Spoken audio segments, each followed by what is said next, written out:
To record. 5, 4, 3, 2, 1.5, 1.25, 1.0, 1.7, zero point 0.7. This is Zeno's paradox. Remember, Zeno's paradox. Anyway, let's start going now. Thank you.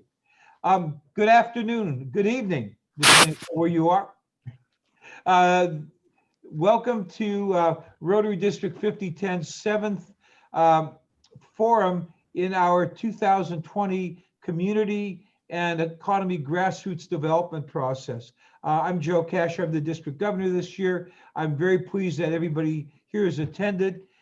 And tonight is the what we call putting it all together, discussing a process which I'll briefly state because we've gone through it here in Soldotna to some extent, and then introduce our panelists. Um, Professor Don Albrecht of our Rotary District 5010 E-Club is the head of the Western Rural Development Center, a several state university consortium that has developed an award-winning process that looks at communities' preferences, surveys community preferences to ascertain the sorts of economic activity, jobs, and community values that the community wishes to enhance and further as part of a guided economic development process, and then taking that data along with identified underutilized community resources or community economic resources and starts to match those up with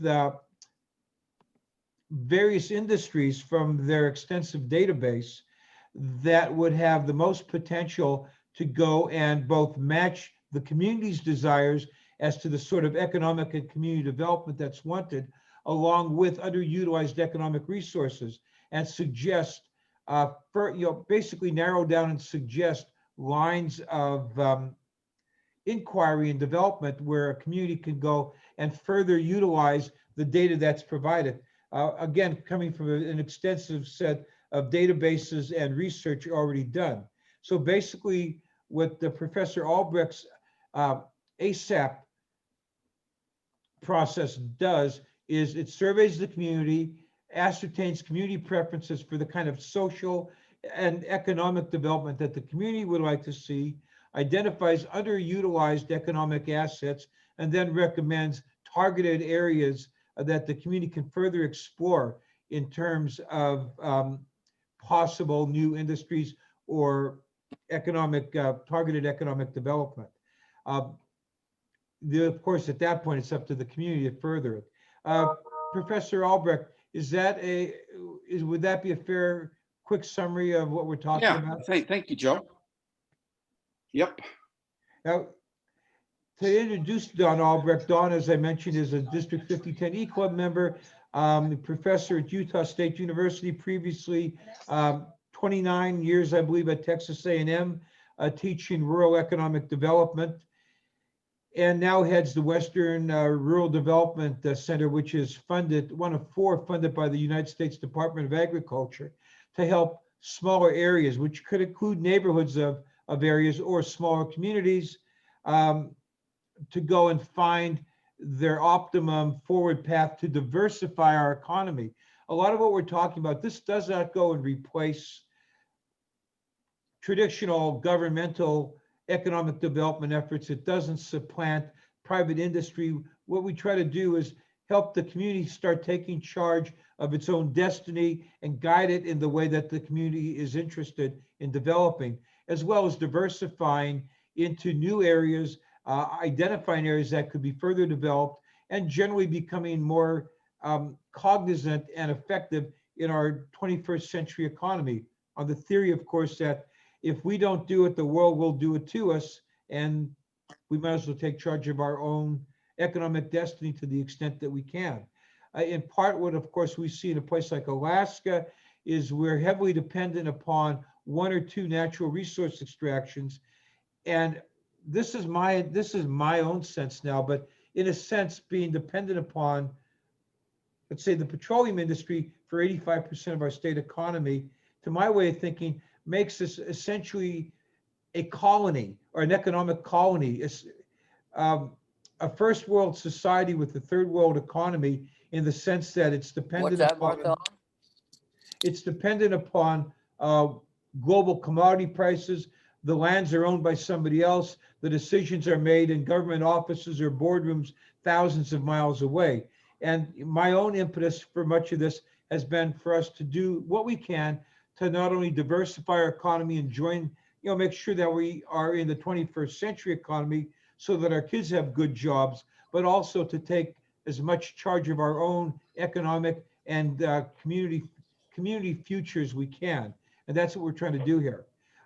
Anyway, Professor Albrecht, thank you for being with us again. And if you might introduce the other participants tonight. Okay. Thank you, Joe. And it is good to be here. It's good to see some of you again. So I'm going to talk for a minute, and then I asked 3 individuals who have gone through the ASAP process with us to come on and talk about their experience. The first is Jerry Gamber, who is director. Jerry, she's basically over 4 counties. Works close. She lives in Price. So Jerry, how about introducing yourself? And hi everyone. I'm excited to be here tonight, and thanks, Don, for including me. I am Jerry Gamber. I'm the executive director of our Southeastern Utah Association of Local Governments. We are involved with Carbon-Emery Grand in San Juan County. We're an energy sector county that's decreasing, especially Carbon-Emery. It was reliant on a lot of coal mining. So this ASAP process was something that was interesting to help try to diversify our economy. And I'm not sure how far you want me to go into it right now, Don, but well, maybe after I do it, then we'll give you a few minutes to talk about what we did in your. Okay, thank you, Jerry. And also with us is Bradley Peterson from Madison County, Idaho. And Joe mentioned I was at Texas A&M for many years. Bradley was my neighbor in Texas. We go back a long ways. I knew him when he was a kid. Wow. So anyway, Bradley, how about introducing yourself, and then we'll let you talk more later. That'll be fine. It's great to be with you all.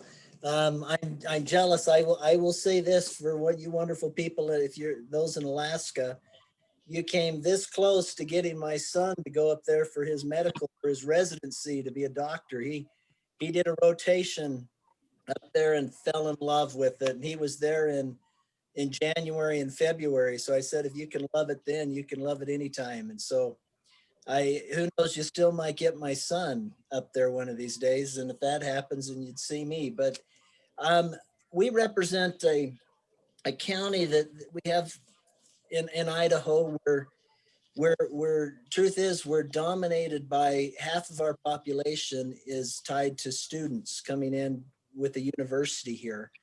And so technically we're the poorest county in Idaho when it comes to household income.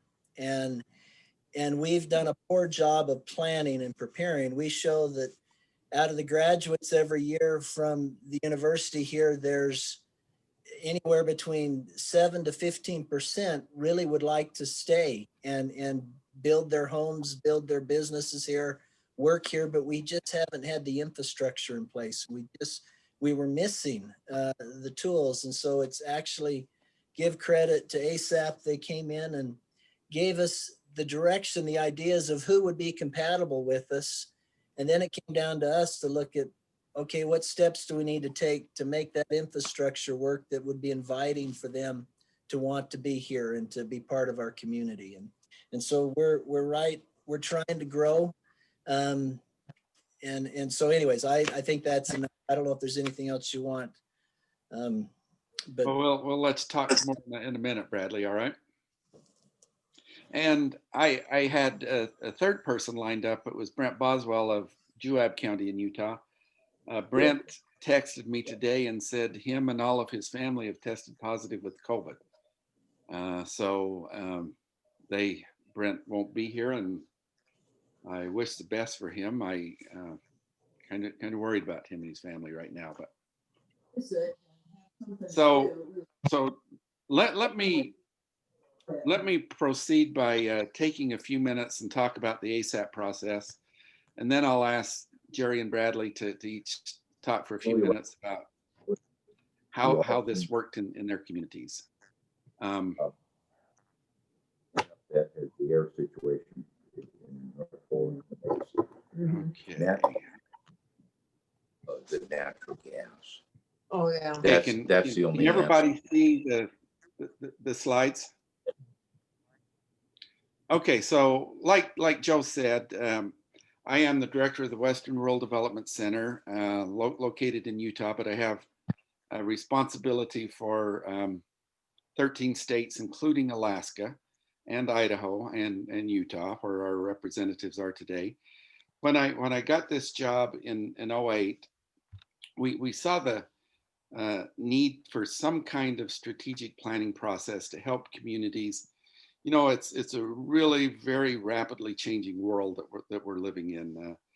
A lot of the jobs, especially that small towns have been dependent on, things are changing. And Jerry mentioned her counties in Utah that have traditionally been dependent on coal mining. Well, a lot of these things are gone, and so we work to develop a process that could help communities, give them a plan for the changing economy. So we work together with people from different universities throughout the West in Idaho, New Mexico, Arizona, Nevada, Hawaii, and we developed this process.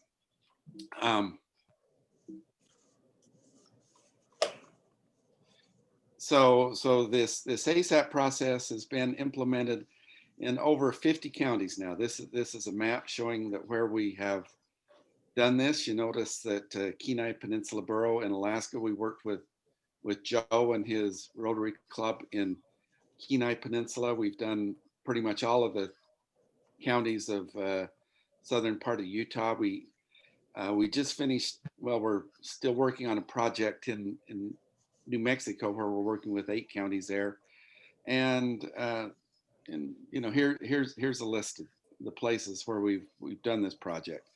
But we've won awards, like Joe said. We've won innovation awards and planning awards. And by the way, the person in the picture there with the green vest, that's Brent, that was going to be on with us tonight and couldn't make it.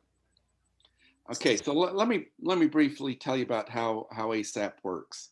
So for each community, it is unique. It's based on your community and the assets you have and the goals of the residents. So we begin, if you look at our model up here in the upper left where it says community profile, when we work in a community like Madison County, Idaho, we begin by doing a survey of residents to find out what they would like their community to be like. You know, it's not my job to come in and tell you what your community should be like, but this is something for the residents to determine themselves. We also do an assessment of assets. What do you have and what don't you have? We look at things like transportation, the skills of the workforce, how good the broadband, the cell phone service, internet is, all of these, what kind of resources are available, all of these kinds of things. Okay, what we've done with ASAP, down here on the bottom left where it has industry profile, we've done surveys with over 2,500 businesses and industries from throughout the country, from a wide range of sectors. And in these surveys, we find out what they need to do business in a community. Do they need to be near a seaport? Do they need to be on the rail? Do they need international airport? And then we look at the benefits and costs that they bring to the community, what kind of wages they pay, the extent to which they pollute, you know, all of these kinds of things. Then what we do, and with ASAP, I say it's like, it's simply a eharmony.com. What we do is put the profile of the community and the profile of the industry, put it in a computer. We've got a person here on my staff that is our number cruncher. She crunches the numbers, and we look at and we make matches. You know, we match industries with communities. We look at what we call desirability. How desirable is the industry to the residents of the community, and compatibility. Does the community have the assets that the industry needs? So it helps in short term. You know, we look at both specific targets. Long term, the community can look at some of the assets they need to improve, some changes they can make some long-term plans of what they need to do. So, simplified it, the ASAP, area sector analysis process, is a tool to help communities with sustainable economic development. We look at the community's goals, we look at the industry's preferences, and we do the matching to bring them all together. When we work in a community, like when we worked in Kenai Peninsula, Joe was our coordinator. We worked with him in getting the information done. Jerry and Bradley were the ones we worked with in their communities that help bring the group together, help us with analyzing, interpreting the data so it's relevant to their community. We need feet on the ground, and then work with us in developing a strategy for when this thing is done. The ASAP, it includes the community's preferences, the community's goals, the business assets, everything goes together there. Now, this is kind of the way the process works. So every industry at the 4-digit NAICS code, those familiar with it, we put them on a scale of from 0 to 1 of how compatible your community is with what the industry needs. So if you're really compatible, you're going to be high. If they need an interstate highway and you don't have one, you're going to be low. And so it ranks all the communities along this scale of compatibility. And then we also have desirability. This is how the extent to which this industry is desirable to the residents of the community, the extent to which it helps them achieve their goals. Again, every industry is ranked from 0 to 1 on this scale. What we spend most of our time is up there in the upper right-hand corner. These are industries that are both desirable and compatible. They are industries that would like to be in your community, and they are the kind of industries that residents want. Okay, but we can also look at some of the others. If they're compatible but not desirable, you probably don't want to mess with them. That there's something about them that the residents don't want. Down here on opportunity long run, these are industries that the community would like, but you're not compatible. You're lacking something in the infrastructure. So there you can develop some long-term planning that may make that work in the long run. So this is what the actual output that comes out of an ASAP model. This is Beaver County, Utah. Those numbers are 4-digit NAICS codes. The red squares are sectors that don't currently exist in that county. The blue diamonds are industries that currently do exist in the county. And and then there's more there than. Let me show you another one. Every county is going, every community that we work is going to be different, because your assets are different, your goals are different. So here's a different community. This one, there's not as much, they don't have as many assets, but it shows what would work there. Then what we do is work with the community to help them narrow this down and hone in on some specific industries and find sectors that'll work. Then we develop a plan. We provide all kinds of data that show them if an industry is not compatible or desirable, why. You know, this will show that well, you're lacking in one of the assets, or this industry doesn't provide what residents want. So we provide all of this kind of information. And so, Jerry, maybe let's turn it over to you for a few minutes and let you talk about when we came to Emory, Carbon Emory County, what, you know, just what you're already talking about, I guess. Just continue on. So when Don and it was another gentleman, Marion Bentley, had approached, we sat down with our group, and we call ourselves BEARD. It's Business Expansion and Retention. At the state level, the Governor's Office of Economic Development in Utah, they actually fund these groups across the state. So we worked with the Rural Development Center. They gave us a lot of data, and with that data, we had narrowed it down to 5 NAICS codes. With those 5 NAICS codes, we didn't want this report to just sit on a shelf. That's probably the best way to describe. We were determined that we weren't just going to let it just be information, and we weren't proactive with it. So Don was able to give us, under those NAICS codes in Utah, all the businesses under those NAICS codes. And that's how we initially decided to be proactive with this report. And we came up with a pamphlet that described our area, why it would be advantageous to move your business to our area. And we sent those all out to the businesses, and we actually had 2 bite, and we attracted 2 businesses to our area. That's a simplified version of how we got results, but it was over probably a course of a period of 6 months, Don, what did you say total? And so then because we had those 2 bites, we're actually able to work with Don a little bit further and go outside of the state of Utah. And we did the same thing where we came up with a pamphlet, said why it would be advantageous to come to the area.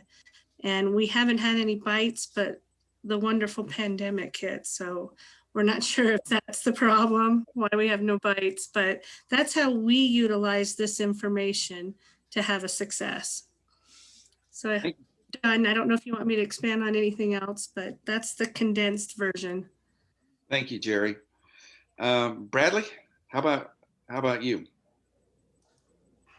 You know, I would start by saying, representing a county here in Idaho, one of the things that we're required by state statute is every 10 years, we're supposed to do a new comprehensive plan. In other words, we're supposed to look into the future and basically decide what our goals are, what direction we want to go, and how we're going to prepare for it. What happened years ago, the last time this was done, I wasn't directly involved in I was involved just from a planner's point of view, but it was interesting. We went out and hired this wonderful consulting firm out of Salt Lake City, of all things. And what we really ended up getting was the best plan for Salt Lake City in Madison County, Idaho. And so we decided we needed to make some changes that would fit for us. And one of the first things and one of the driving factors in trying to plan into the future is economic development. And this is where we were able to turn to ASAP and work with them. And it was a series of, monthly meetings that we had. And it really helped us to identify, I think Don describes it best of all, that it's he's kind of the matchmaker. He's the eharmony.com guy for communities and industries and businesses. And it really opened our eyes. We realized some things that were good about us and some things that were not good. But it put us on the path for really coming up with a plan that's going to fit for us. And like I kind of mentioned, we identified the different industries and businesses that would fit very well, that would be compatible and desirable with us.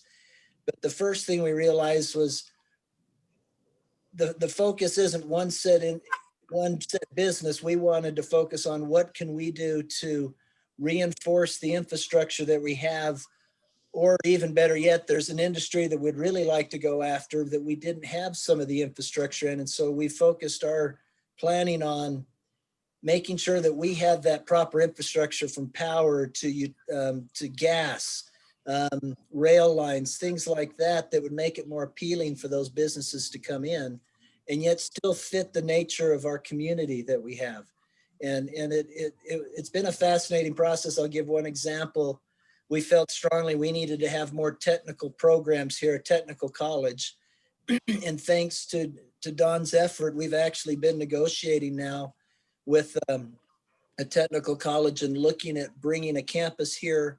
And possibly we're working with multiple school districts in the region to possibly create a regional high school that's focused on the technical programs, welding, auto mechanics, diesel mechanics, those kind of things that are a critical need that we just didn't have here. We didn't have the infrastructure or the people here. And that's the catalyst for us looking at getting a better industrial park opportunity to be able to invite businesses here that'll want to interact with the college and work with these young kids and provide jobs at the same time. And so we see it as a win-win. It's actually been a great experience for us and opened our eyes on what the potential is and how to grow in the right way and how to enhance that community culture without trying to tear it down at the same time. Thank you. Thank you very much, Jerry and Bradley. Very, very good. Joe, do you have any questions at this point? No, I don't have any questions myself. The one thing I guess I would indicate is my sense is that this was useful partially as a way of getting people to brainstorm as to things that might be useful, or develop ideas that we might not have otherwise come up with as we considered various industries and suggestions. For example, one thing that came up in Soldotna is that we're the gateway to Lake Clark National Park, which is probably one of the wildest and least utilized parks anywhere in the US, with one or two exceptions. As an example, Alaska is a brand name, especially for a real chunk of the people that we might want to attract in terms of working here. And one of the things Don brought out to us, I think you sent me the article a while ago, is that with the high-speed cable internet capabilities from GCI in parts of the Central Peninsula, along with its close proximity to the Kenai River, saltwater mountains, and a lot of recreational opportunities, it does have the option of attracting a certain subset of people who want to be in a smaller town and yet can bring in a high-paying job that can be done remotely. And this, remote work, as we know, has exploded in the last several months with COVID, but it was already quite extensive. This was a way to start brainstorming how to start bringing these people in. And then we noticed that I forget the name of them, was it PC Magazine or Outdoor Magazine? One of the major national magazines talked about how this was one of the 15 best places for an outdoor-oriented person to do remote professional work. That was one of the kinds of things that was indicated that emerged from there. And it's an appropriate way to start focusing attention away from strictly tourism, oil and gas, and commercial fishing to look at a broader aspect of it. That was one part. The other thing that I think was significant, and it was a mistake I think that I made early on in approaching it, is political leaderships change pretty regularly, certainly in Alaska. And it makes sense to have not only the current political leadership, but the potential political leadership, as well as the local economic opportunity, the economic development people, all involved in the process to the extent possible. And one of the things, of course, is to point out that this is not in competition with the municipal governments or the state. It's not in competition with economic development authorities. This is just a citizens grassroots effort to start identifying additional opportunities that might fall through the cracks or may be too small for the mega project approaches that a government tends to take, and is a way for the community to ascertain what works, to bring new leads and information that the mega project economic development authorities might not necessarily see, and otherwise to work together rather than acting in competition with each other. You know, I think basically what we are looking at doing is a citizens grassroots effort that supplants and crowdsources rather than competes. Anyway, that was my take. Getting everybody to start working and talking with each other in a cooperative manner is really helpful. The other thing I think that would make a lot of sense is to start moving forward. Yeah, I think you need to move forward fairly quickly to start getting this done. If it drags out too long, then people lose interest. And I think that was one of the mistakes that we made in Soldotna, is with everything else on people's plates, we did not move it along as quickly as ideally we should. One thing that was significant, I thought, Don, is that of the things that you had indicated were useful starts for smaller business development, grassroots development, two of them were already actually in process with some local entrepreneurs. So the top two you had pegged were in fact already in process. So I thought that was an interesting validation. Anyway, that was our take. Yeah. So yeah, I think there's lots of real benefits and real advantages that different communities have experienced. But like Joe mentioned, I think one of the really critical things is that getting people together and actually discuss about what do we want our community to be like. You know, the world is changing, and it's going to change you if you don't control the direction that things are going. And so I think it's really important to do your best to get a handle on things and steer things away at the direction that you want, create the kind of community you want rather than let it create you, if that makes sense. So the way we established this process, the way we envisioned it when we built it, and the way we did it with Jerry and Bradley, is that we met together with them once a month for 6 months. Jerry had her meetings at 7 o'clock in the morning, so it got us wide awake early.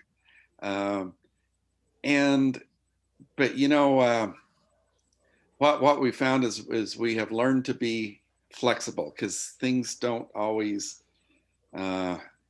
We're scattered. There's some places, you know, we simply can't afford to go to Kauai, Hawaii once a month for 6 months, you know. And so we had a project all planned with 8 counties in northern New Mexico. I had my plane ticket for our first visit, and then COVID hit. And so I haven't been there yet, but we've had meetings virtually, and the process worked very well. You know, Jerry is we made a movie about this. Jerry's a star of it, and we talked about having a second movie about how we did this virtually in New Mexico. But anyway, so you know, there's flexibility. We can make it work with different communities based on circumstances and situations. And so question in the chat is your plan only geared towards Americans, or are you recruiting or internationally? You know, that's an interesting question. So far, you know, I'm at the Western Rural Development Center. We've only done this in the Western United States. You saw the map there of where this has been implemented. We've actually been in contact with Spain and some communities in Spain that are interested in doing this. one of the people on my Marion Bentley, Jerry, that you know well, speaks Spanish. And so, but anyway, there's nothing inherent about the process that's going to limit it to America. We would have to update our data sets and those kinds of things, because our data is American that we have in our computer model right now. But yeah, this the nuts and bolts would work anywhere, I think. Questions from any of you?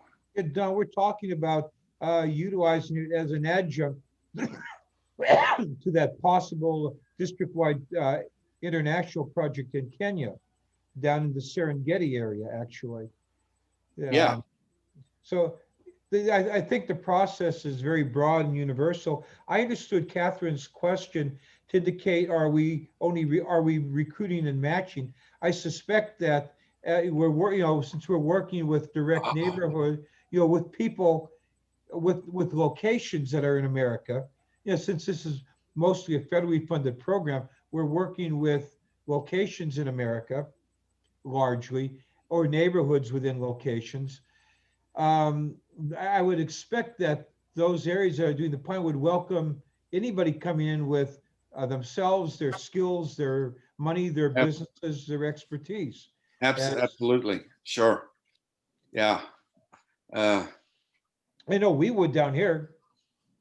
Yeah. I think get a skilled person from Sweden. Fabulous, right? Yeah, like my sister-in-law who moved here from Sweden down to Anchor Point. In the associated business, yeah. With her business. Okay. Anybody have questions? I had a question.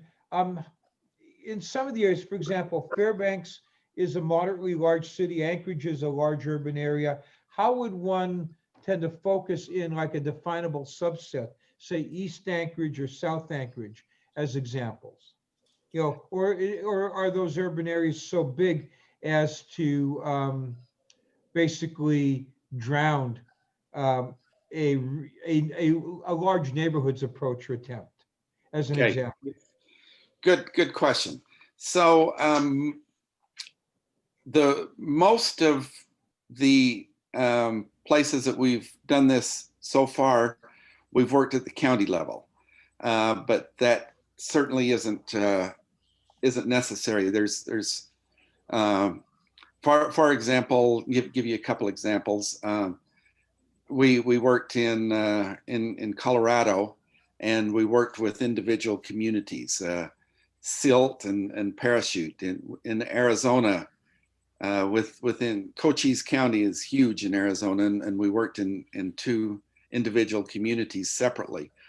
And so here we've actually done Nibley, the community that I live in, which is kind of a suburb of Logan. And so we can do suburbs or, other communities. A lot of the data is county level data, but,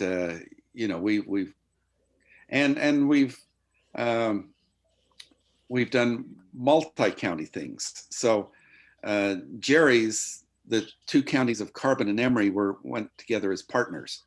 Their economies are very tied. They've traditionally been coal mining places. And so Carbon and Emery worked together as a 2-county group. We've done a 6-county group. And so, we can cut this up any way we want. Small communities, multi-county groups, whatever. We just need to get the data for that. This is Christina Hendrickson from Girdwood, Alaska. I have a question. Okay.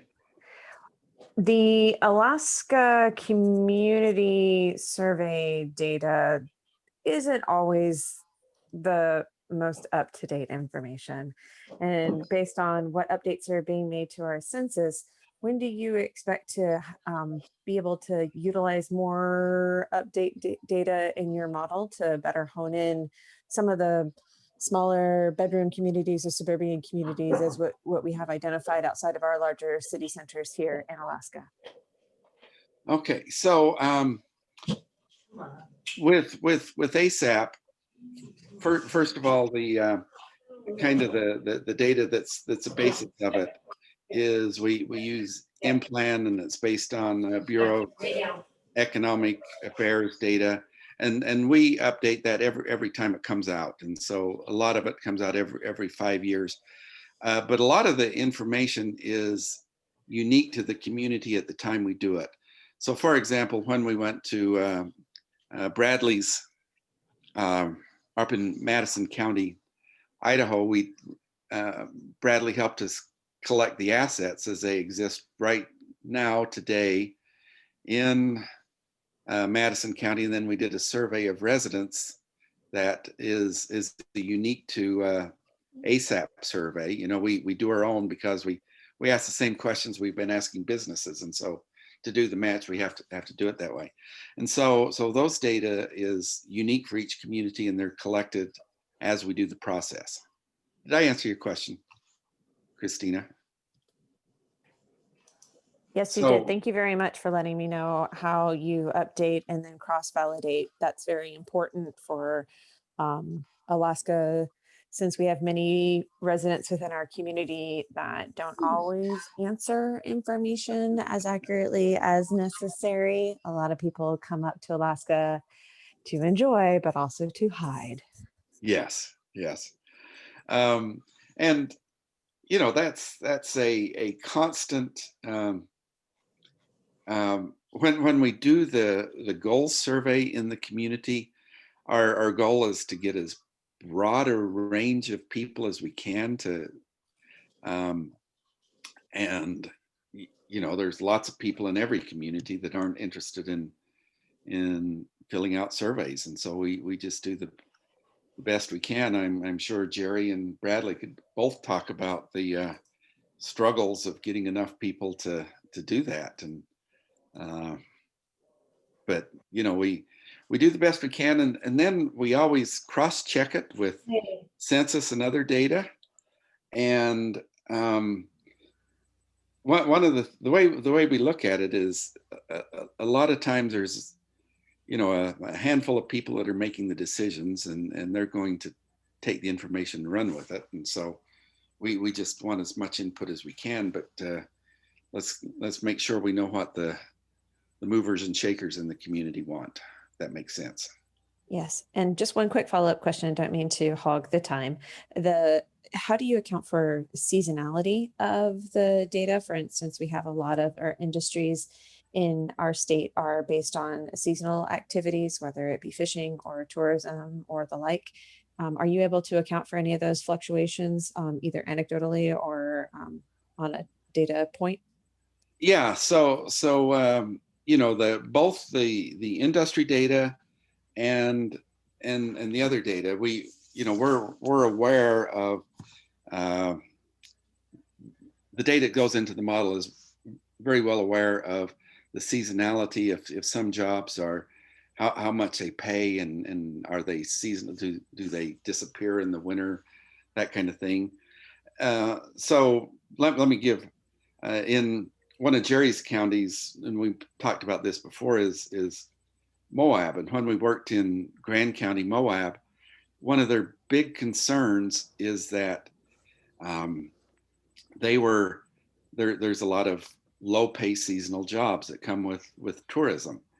And so their interest was, what they really wanted was to attract some year-round, well-paying jobs where you can get people that are going to be there year-round with good, solid jobs that are going to bring some solidity and strength to the community, if that makes sense. And so, you know, the model can, when that comes out in the model that's what people want, it'll point to industries that meet that need. That makes sense. This is Ron, and I've got a question. Okay. This is both for Bradley and for Jerry, but Bradley first mentioned that he was working with a larger group initially when they would put together their 5-year plans. Sounds like that was a pretty institutional approach to things. I'm wondering how your planning process through ASAP differed from the one that was already in place that you regularly did. and if there was conflict amongst the people, or if they were the same people. And then for Jerry, I'm wondering how you put your committee together, and were they the same people all the way through? Or did you find some people were there for different purposes and you had to really sort of tough it out with those that stuck around? Great question. What I did was I tried to combine the mix of elected officials with what I would say are community business leaders, just select individuals from different industries. We had someone from a financial institution. We had a farmer. I had, you know, a real estate guy. We tried to bring in people that would represent multiple industries and with the elected officials. And I think the thing that we were able to sell was the fact that we were really stymied in our growth here. And even the elected officials realized we had the wrong plan to begin with. And yes, it took a lot of our back padding, I guess you can say, whatever you want to call it, to keep everyone intact. But truth is, probably the hardest thing was for some of the people, we had gone through a program a few years ago and paid a whole lot of money, really for truly to have some glorified plan that just sat on a shelf. And I reminded people that we spent literally hundreds of thousands of dollars to try to do an economic development study that didn't go anywhere. And there were some skeptical people when Dr. Albrecht came in and started explaining his system. They're going, well, you know, is it worth it? Because the cost is so much less. But it was so simplistic in the way that he explained it, and it made perfect sense. That eharmony.com joke was used a lot here because people could relate to that. They understood what they're trying to do. And it really pulled us together, and we realized we needed to do something. And this was a very simplistic approach that worked for us, and it is working. We're still in the process of pulling it together. And I think the key was to get that coalition of select people that we knew that would work with us, but they represented different industries in our community that we needed to be part of what we're doing. Thank you. Jerry, do you have an opinion? I would echo a lot of Bradley's thoughts. We're a smaller area, so my entire 4 counties is just under 60,000 people. For Carbon and Emory, you're talking about a little over 30.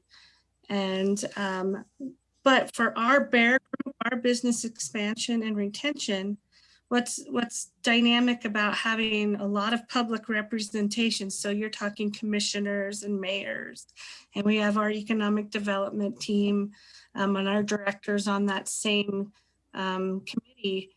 They also have businesses. People wear a lot of hats in our rural area. So you did get both perspectives with those surveys. And then when you narrowed it down, that committee's literally the committee that decided what fits well as we start talking about diversifying the economy, because that was a heavy topic at that time. Coal is going away, and people were finally starting to embrace that. And that was probably our biggest controversy, was getting even our public officials to recognize and embrace, we've got to diversify our economy. And Don, he could see some of that when we would have our meetings. It's hard to let go of that.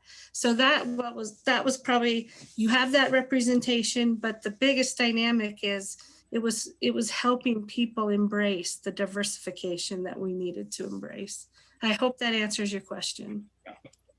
Jerry, this is Joe. Growing up in an Appalachian coal town, I can definitely relate to seeing what happens when coal goes away and leaves all the other people on the strip mines there.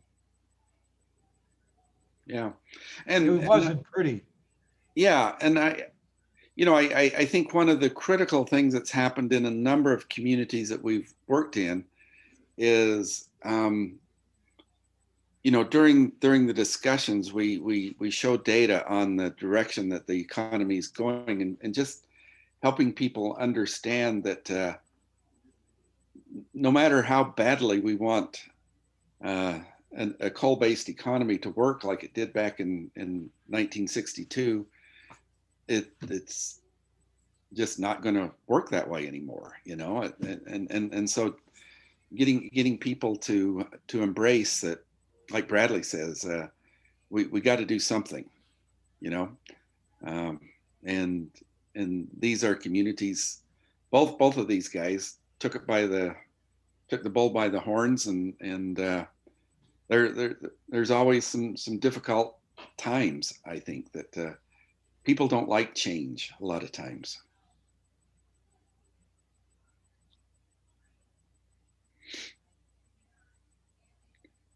Okay. Other questions? I'll just jump in on one thing, Dawn, so I don't forget. The district has set aside money from our excess reserves to pay that portion of the cost that would be charged under this federal grant program to the individual communities spearheaded by their Rotary clubs, you know, assuming that the Rotary clubs are spearheading it. So this is a no out-of-pocket cost option for any of the Rotary clubs that look at trying to help their area become involved. Okay. So Larry asked a question, who requests your group to come and perform? I think Joe and this, I think between letting Joe know you're interested or me, you know, that last slide I had my contact information, and we could then talk about the details. You know, I'm always looking for an excuse to come to Alaska, and hopefully pretty soon I'll be vaccinated and can do it.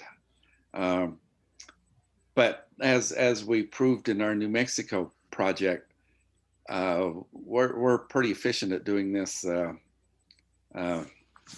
virtually as well. So, you know, we can talk about the details and the time and those kinds of things as we go along here. When you send me the PowerPoint, Dawn, or your slides, I'll send them out to Rotarians generally, so they'll have your contact information. Okay. And yes, feel free to contact me directly or Joe, and Joe and I will work together. And but you know, again, there's lots and lots of benefits. Sometimes you see direct benefits like Jerry's seen, that you see actual businesses pop up. Always you see people discussing where their community needs to go and how you get there and what you have to change to get where you want to be. You know, those are always great discussions. Okay, other questions? Bradley or Jerry, anything I skipped or you want to? The only thing I would add is I would concur with what you said.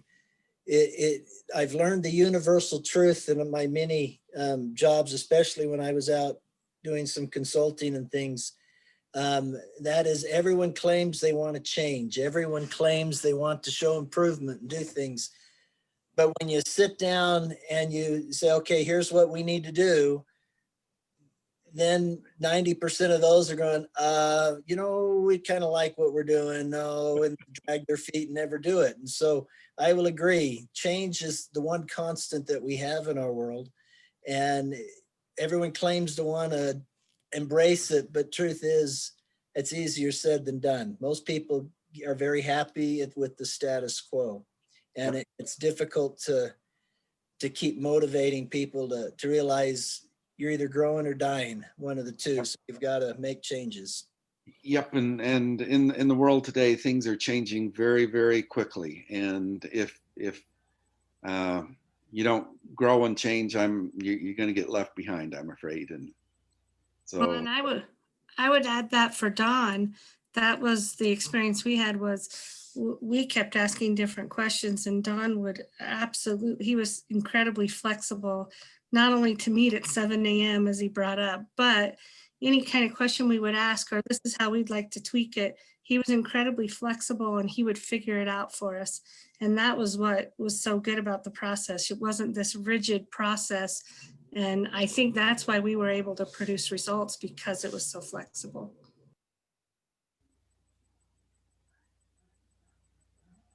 Okay.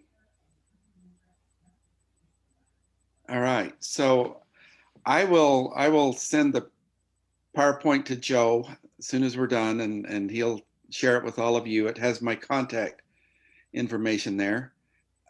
Joe, should we just say that anybody wants to discuss this further, contact either you or me. We can arrange an individual Sure. Zoom meeting or call and look into the details. Happy to help. I've never been a very good matchmaker, but I'll be happy to try to help in that regard.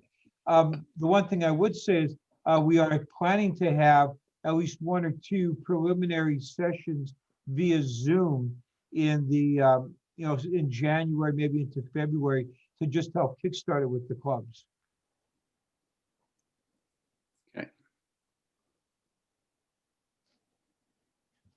Okay. Anybody else have additional questions? Okay, Joe. Well, let's turn it back to you. Well, I'll thank everybody for attending. I look forward to seeing you and even more people from our various clubs and neighborhoods across the state when we go and resume in January at a time and date that will be announced, to at least get started with the first couple of discussions regarding the specifics of the process and how to start, what would be involved.